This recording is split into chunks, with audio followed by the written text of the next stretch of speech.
All right, welcome everybody. Mil-Spec Ops Monkey here. It is Thursday, 3/11 at about 11:17, 11:18 Central Standard Time here, coming to you from the great state of Texas. So, wanted to just pop on and show you guys some of the activity we have going on this morning, and then talk a little bit about this uptick in Guantanamo Bay stuff.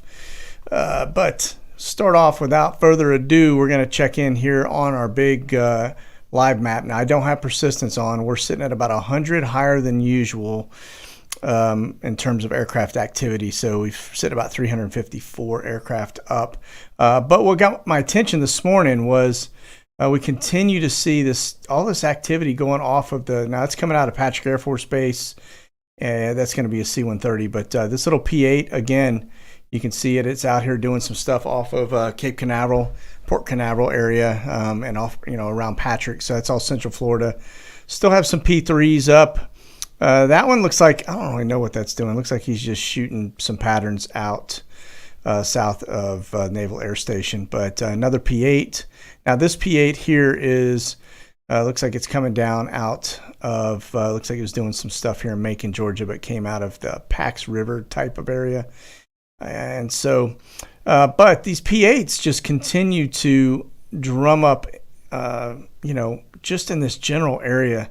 So I seriously think, folks, we are seeing, we've got some type of a enemy sub presence out here along this coast, and that's why we're seeing this activity. So again, this is probably now, 2 weeks plus straight of P8 activity off of this coast.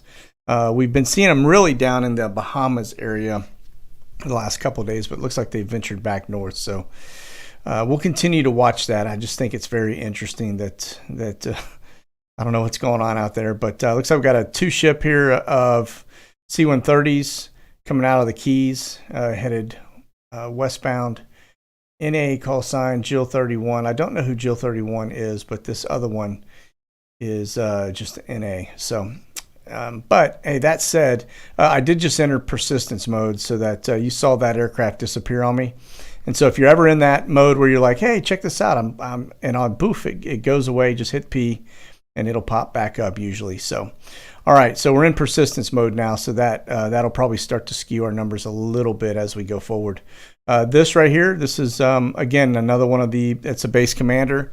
Gitmo 842 coming out of Guantanamo Bay. That is a normal flight. So when you see those little BE-20, the little beach aircraft, that is going to be normal. All right. So let me back out just a touch, and let me go over here to my filter, and I'm going to hit H60s. I just want to see how many H60s we have up right now. So it looks like we're sitting about 23. Hang on, I got this plane still tracking. So 22 H60s up. Normally, we get a real skewed number right here in the panhandle, but I don't see any of that going on. Now, this up here looks to be where most of our activity is, just east and north of New York and south of Connecticut. So, okay, let me clear that filter. Now, the other day, we were looking at some activity over in the Middle East, and I was showing you it was off the coast of Israel. And you guys remember we had actually several electronic suites out here doing some leg work. That looks to be just a UK Airbus, and that's a Turkish, let's see here, that's going to be an A400. So that's just a high wing prop job, kind of like our C-130s. So, okay. But we had some aircraft off the coast here, and they were actually the electronic suite stuff, all surveillance, running all the way up here, just about parallel to Aleppo, and which is, start talking about Damascus, that's certainly biblical. Okay, so we want to keep our eye on that. And then we had one running right here along the coast, the border. Sorry, not the coast, but the border here in Israel. And then we had this little Gulfstream. 2 Gulfstreams actually that were out there running patterns, and I said at the time, I'm like, that's definitely not a G5.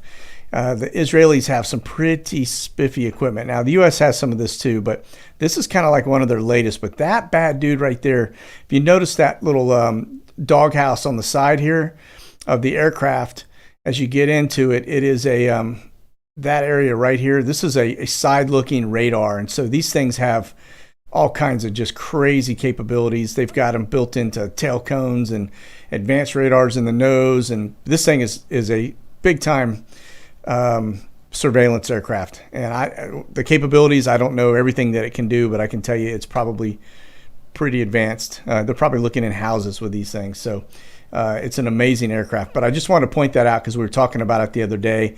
Not often do you see the Israelis out there doing a lot of stuff on here, and so that was, I thought, pretty interesting. Now, I will tell you, this tanker air refueler is in here every day we look.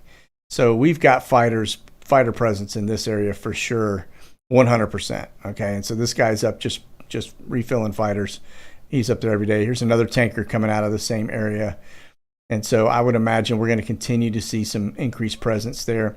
That SPAR aircraft is that's going to be one of probably our special priority. Notice that it has NA on it, and SPAR 19. So it's kind of like your SAMs, and so that's probably going to be a dignitary coming out of the Middle East, I would imagine, coming out of Qatar. And so, but anyway, back over here to the U.S. I just want to point that stuff out. I am seeing certainly seeing an uptick in cargo C-17s inbound to the Middle East. So we are certainly pre-positioning ourselves for something big, I think, is on the horizon. So, all right, looked like we had a couple B-52s up. So here's one right here, as you guys can see. Now that probably is coming out of Barksdale Air Force Base. Yeah, it looks to be out here. And like I said, a lot of two ships of C-130s, another B-52 up here. And that's a secondary base, but most of them are going to come out of Barksdale. That's the largest SAC base in the world in terms of B-52s, the largest B-52 SAC base in the world. So at one point they had, I don't know, 50 plus B-52s there. So it is a very large location and facility. So, all right, again, more two ships. Pretty busy today, pretty active. We'll get in. Let's look into the brown zone real fast. Now I'm going to pop into the active TFRs. We'll take a look at that as well. And so let's see here. More tankers, C-17s. So let's get in. There's when you see the PATs, it's priority air transport. And so those are like the SPARs and the SAMs. Okay. And so SAM is a special air mission. Okay. Again, just like they're all pretty much the same. They're just different branches, call them different things. And so, okay, now let's get over to Guantanamo Bay. And here's what I was going to tell you. This is one of the things that I'm noticing.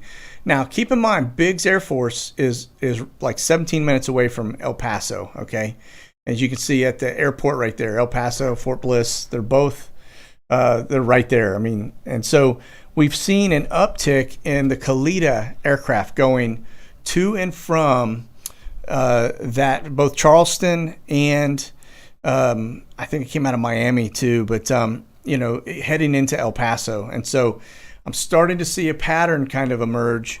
And I have never, like I said yesterday when we went live on Patreon, I don't see Charleston aircraft coming into Guantanamo Bay hardly ever. Okay, so these are new. These are out of sequence.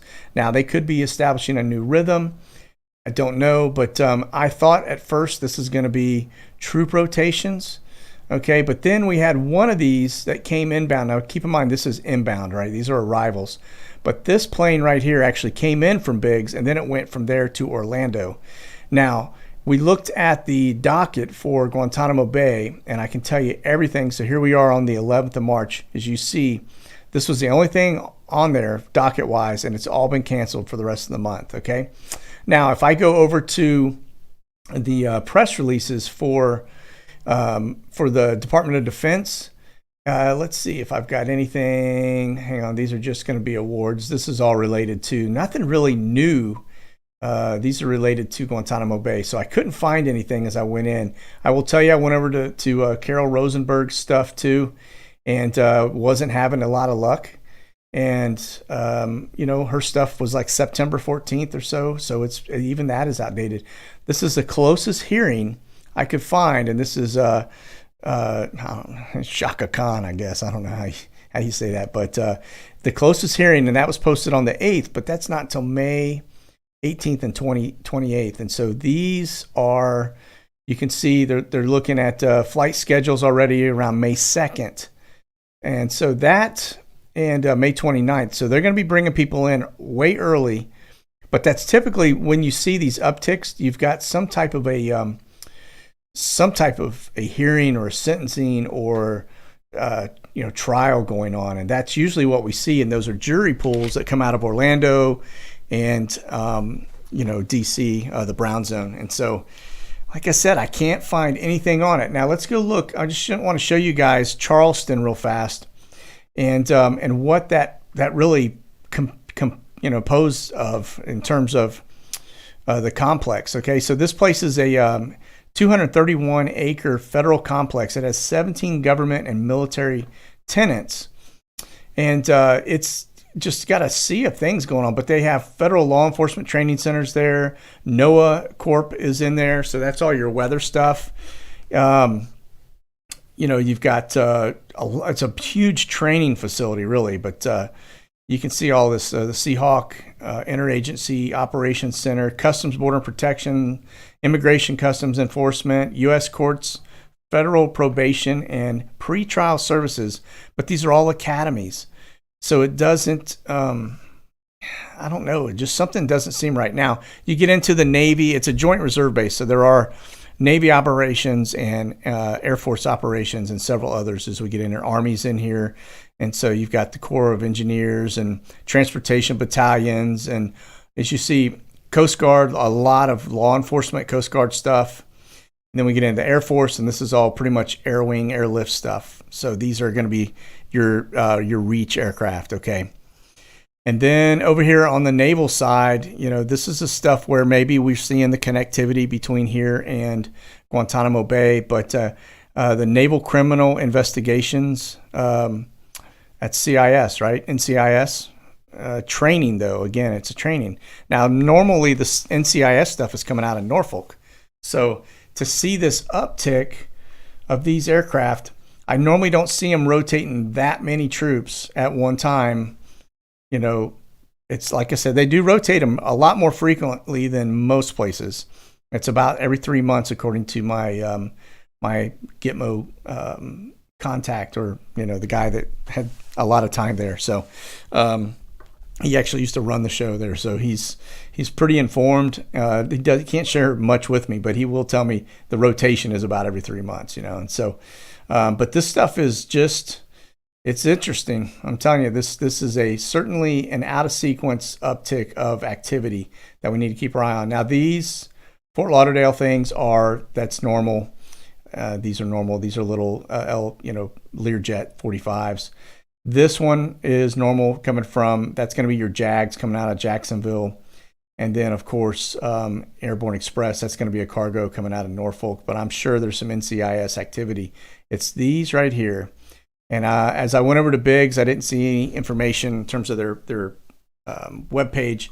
I didn't see any information that had stuff related to the troop rotations or anything like that. So it just seems something is definitely on an uptick, without a doubt. So we'll keep our eye on it and see if that continues. But the P8 activity off the Florida coast again is just ongoing every day, and so we keep seeing stuff going on out there. And I tell you, looking at the Marine traffic app, I'm not seeing anything out of the norm down here. It's just regular stuff. And so again, there's our P8. Looks like he's now headed south. And we did see some increased fighter activity going on yesterday out here as well, or actually down in Bahamas. And so this is another more fighters. I'm pretty confident that's an F-18 coming out of Jacksonville Naval Air Station. So, okay. So that said, we're going to pop over real fast. I want to just take a quick look at a couple of other birds and see what we have going on. And then we can, let's see here before I get ahead of myself. Let's go take a look at the active TFRs. All right. Now, these fires, I need to hit the filter real fast. These are all active fires across the U.S. So when you see, this is insane. Now, normally we see everything out here, up to about Colorado, and then it fades out. You just don't see that much. But these are active fires, and as you drill in now, Texas, my understanding is Texas is seeing more fires right now than usual because of that winter storm that went through, dried everything out, and of course everything is just super dry right now. So, but you can see across here, this is insane. I mean, these are active fires, and so mercy. We got a lot of fires in the U.S., folks. It's I don't know. It just seems like they would be reporting on that, but we're not seeing it. So, all right. So to take that off, this is My Radar is the app that I'm using, but you just turn that off, and then that'll take me back into the aviation weather I do have selected as a filter. Otherwise, if you don't want to see icing logos and turbulence and IFR stuff, you can just unselect that too, just like the fires. Okay. And so from an active TFR standpoint, we've got the same one always over the brown zone. Okay. And so that's going to always be there. Same. This one here is pretty much always there too. That's space operations down in Orlando. Now, the other day we were talking about these little tiny ones popping up on Crestview. And what that turns out, according to somebody that's in the biz, so to speak, what they do is these are natural gas TFRs, so that they keep things out of the area, but they do a natural gas release on some of the, I guess the pipeline or whatever on occasion for pressure reasons. I guess, get air out of the system, everything else, kind of like breaking the lines and letting air out or whatever. But they have to do these releases periodically. And that's what we're seeing all over the United States right now with these little tiny TFRs that pop up, like this one right here, right there. You'll see them pop in for about a week and then they just disappear. And so that's what they're doing. They're in there doing natural gas releases. Okay. Sounds crazy, but they know what they're doing. So, all right. So here, let's get into the Vegas area. We do have a new TFR right here. That is new. And so got an air show in Vegas. All right.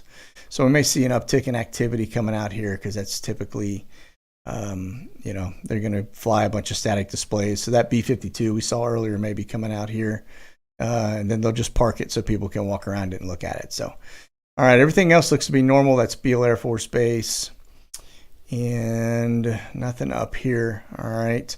Now, if we get out, and that's another hazard over here over Minnesota. Let me just drill in just a little bit and see what we got here. But I'm pretty sure, yeah, it's a hazards TFR. And so that may be, I'm not seeing, that's not gas line related to my knowledge. So I don't know what that is, just a hazard. Okay. All right. So that's where we are in terms of TFRs. We do have one down here in Puerto Rico. This is a bomb range down here, so you guys know. So they do live fire stuff. And so that one will pop on every once in a while too. So not an area you want to be hanging out in. So, all right. Bomb runs, whatever they do. But that's where we are with that. If we spin around the world here a little, we still got a lot of crazy activity. If you guys follow Dutch Sense, he's he's the earthquake guy. But I guess we got another 2 or 3 days of crazy, intense earthquakes on the horizon forecasted. So, and out here in the Indian Ocean, we have a storm system that continues to just kind of spin around, and I bet the waves are good in Madagascar right now. So. It's been out there for about, a week or so. So, all right. So that's My Radar, and we're going to bump back down on that one. And let's get into, this is going to be our Kalita bird. Now, this thing landed an hour and 29 minutes ago. But again, Charleston to El Paso. Now, if you look at the flights that we've got from Guantanamo Bay out to here, you're going to notice, right, the same location. So we've got something happening here. I'm not sure what it is, but there is definitely, this is the Kalita charter, right? Now we've got other aircraft coming out of here that are doing the same thing. And if we go over here to Guantanamo Bay and we look at this flight, same area, all right? Same area coming out of that, going to Guantanamo. And so now we've got a connectivity between El Paso, Guantanamo Bay, and Charleston, South Carolina. And so it's, I don't know what's up, but we got some activity going on here that they're not talking about. And I think that's why we're seeing this increase down here at the spa. Okay. All right. So this is our Phoenix bird. Now we were watching this one yesterday. It has not done much else, but this is an interesting little island out here with this runway. And so we want to keep our eye on that one. So I'm just looking to see, it landed about 18 hours ago, but that's a little Embraer 120. And I can pop probably one of those up and just show you what that airplane looks like. If you've ever been on one of these, it is a puddle jumper. And I've been on a couple of them where I wish I had never been in them. And the pilots, when you look at them, they look like they're 16 years old and they're trying to get their hours in. And mercy. Yeah, I was on a flight that had turbulence so bad one time on one of these that I actually drove back. I had to do a trip down to Dothan, Alabama, and we almost crashed. I mean, we came out of the clouds in a thunderstorm, and it was nothing but cornfields and peanut fields, and it was a 16-year-old pilot. And I'm telling you, I'm being facetious. He's probably 18, but it was bad. And I was like, yeah, I know it's a long drive, but I'm driving back. So I kissed the ground and got in a car. And so, but anyway, that's an Embraer 120, little twin engine, turboprop. Used to be used a lot by, I think, Delta Airlines used to have a whole fleet of those things they used to fly as their little puddle jumpers. So, all right. So, all right, we looked at the calendar. This is the only Phoenix bird we have up right now, and this thing looks to be down doing some African work. Call sign, let's see here, PHA 480, and it's in Benign. I don't know where that is, but we'll watch that to see where it goes.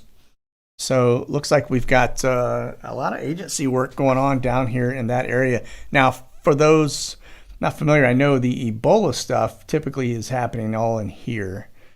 And so, I don't know. I'm always suspect when I see our agency doing work anywhere in here, honestly. So, all right. And let me see here. I don't know if that was our flight that I was tracking about the coming out of Guantanamo Bay to Fort Bliss or El Paso. So, all right. Let's get back here to our main crime scene here. And I got my wrong HUD up, so let me change that over to the proper one. Okay. Let's see here. I'm just looking at my stuff. Reach 737T. Yeah, those T's are typically the transports, and those are usually going to be our, that's the motor pool of what I have found. So originally I thought it was tied to Trump, but they continued to use it. But when you see that, that is typically going to be the motorcade stuff. You know, they put in the helos and all the vehicles and stuff into those C-17s and C-5s and stuff. So that's what you're looking at there. All right, and let me see. Oh, one thing I was going to show you here is the current schedule for Biden. And as you can see, he's not eating cereal and putting pants on, saying hey to the fellows. But this is his day now. I don't see anything actually happening really at all. I mean, this is just kind of a benign week. I mean, the guy, I seriously doubt he is working until 8 o'clock. I don't know. He's probably goes straight to bed when he comes off of this. But it's just, I don't know. It's kind of a dismal. There's really not much to his schedule. And so, yesterday we had the same kind of thing. And so he's not really, the only traveling he seems to be doing is going home on the weekends, not staying in the Oval Office. And so this Gordo 16 right here, that's going to be Night Watch. And so for those not familiar with that, that's going to be your Doomsday aircraft. And that looks like he's flying up here north of around the border. Usually coming out of this area. That's pretty common in the Omaha area. That's where they based out of. It's one of our B-52s. Looks to be just cruising through 24,000 feet. And so we'll continue on. If I see any other flights popping into Guantanamo Bay or into just this whole Charleston, El Paso stuff, Guantanamo Bay stuff, I think somehow this is definitely all connected. And so we're going to continue to keep our eye on it. And That's pretty much it. That's all I've got for today. I will be on with my regular SITREP tomorrow. That'll be posted on YouTube, and I probably will post this one up on YouTube just for just to throw a little extra stuff out there so that people aren't flying blind when we get into Friday SITREP. So, all right, that's it. You guys, listen, have a blessed day, and we will talk to you soon. And that's it. Monkey out.